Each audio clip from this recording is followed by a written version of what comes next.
Ok, Marc, tu assistais tout à l'heure à la réunion entre le collectif des teams d'endurance et puis les gens de la CO. Qu'est-ce que tu en as pensé? Écoute, je trouve que c'est une bonne initiative d'avoir à un moment donné voulu interpeller les différents organisateurs, que ce soit la CO ou la Rivière. Il y a des choses très positives puisque aujourd'hui, c'est vrai que nous en tant que team permanent, on a des avantages qui sont financiers, bien entendu, puisqu'on fait des gros déplacements. Au niveau des passes, c'est vrai que c'est important. En avoir 23, je crois, en team comme ça engagé, c'est un petit peu léger puisqu'aujourd'hui c'est impossible de travailler à 23.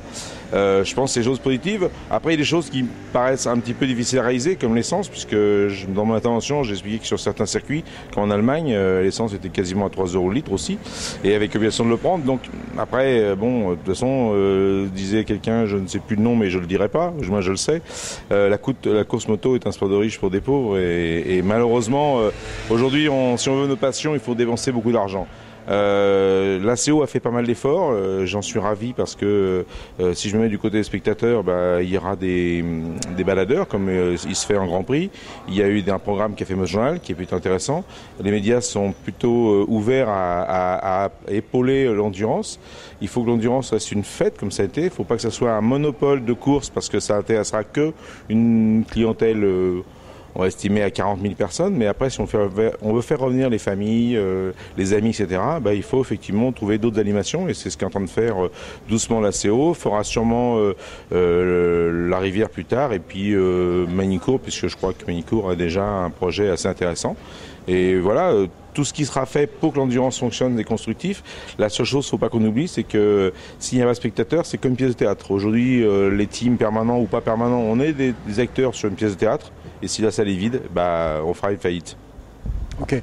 Par contre, tu comprends quand même les revendications d'Éric Tanisi du collectif de Team Endurance, parce qu'effectivement, s'il n'y a pas ce socle de petits teams pour soutenir le plateau, en fait, vous n'allez pas faire une endurance à 33 teams permanents.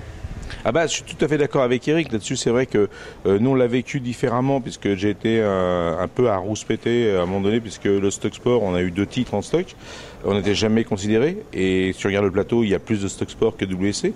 Donc faire un championnat avec 17 ou 20 motos, ça intéresse personne et ça ne fera pas venir un spectateur. Donc c'est le serpent qui se mord la queue. Maintenant, des revendications pour faire aider les teams. C'est vrai qu'il y a des choses qui vont évoluer. Je crois qu'il y en a une vendredi qui sera assez importante au niveau technique, qui avait dans le sens de l'évolution vers à faire baisser les prix, pas d'engagement puisque les assurances, c'est pas les assurances, c'est les réassureurs.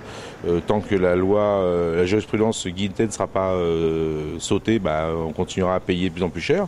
Mais c'est vrai que si des grosses sociétés comme la CO décident un jour, et comme ils le font aujourd'hui, à aider un petit peu les teams comme on dit en anglais, step by step, on arrivera à relancer l'endurance et puis dans 2-3 ans, on aura peut-être des gros plateaux de spectateurs, beaucoup de spectateurs et de ce fait donc beaucoup de pilotes puisque les coûts seront lissés entre parenthèses.